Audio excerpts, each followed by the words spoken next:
The first lesson I learned to be successful in stand-up comedy that I actually learned in selling was that everything was a skill. That success in selling and success in stand-up comedy was a skill. Actually, it was a set of skills. In sales, you had the primary skills of prospecting, finding people to talk to. You had the skill of getting the appointment. You had the skill of giving your presentation. You had the skill of closing the sale. And within that, you even had the skill of filling out the paperwork. And then you had the skill of getting referrals as well as follow-up to make sure the customer is happy. In stand-up comedy, you had the skill of writing a joke, writing a set of jokes. Then you had the skill or the set of skills around delivery and performance. Within that even, you had the skill of how do you respond if a joke doesn't work. I know it's hard to admit, but sometimes jokes don't work. You had the skill of getting a gig or booking a show, trying to find an audience to perform for, and hopefully it was a paying audience. So let me go back and give you some specific examples. When I was in sales, I worked for a direct sales company. We sold cookware.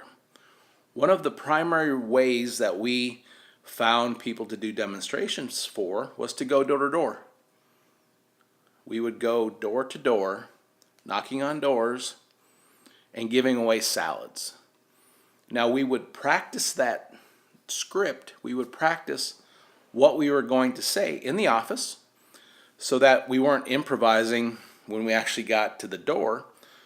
But there was nothing like actually knocking on a real door, seeing somebody you don't know open that door, and then having a conversation with them that ended in them inviting you, if a stranger, into their home to give them a salad.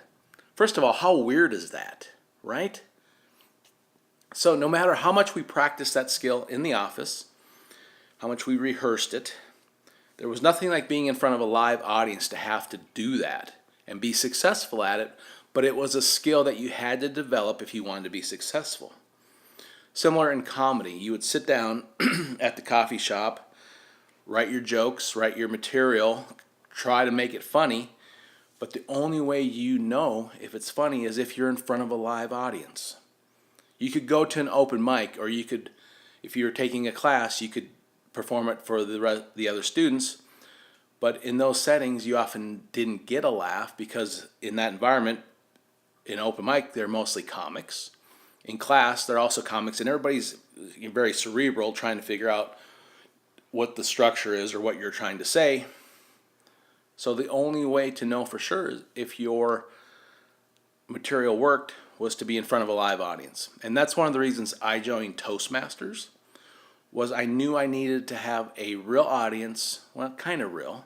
Toastmasters are real, don't get me wrong, but they're a very giving audience.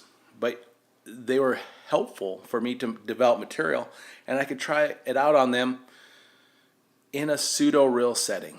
So I was able to practice the skill. So in summary, being successful in sales, being successful in stand-up comedy is to recognize that it's a skill. And it's specifically a set of skills, and you need to break down the set of skills and then focus on the fundamentals. And I said that funny, but fundamentals.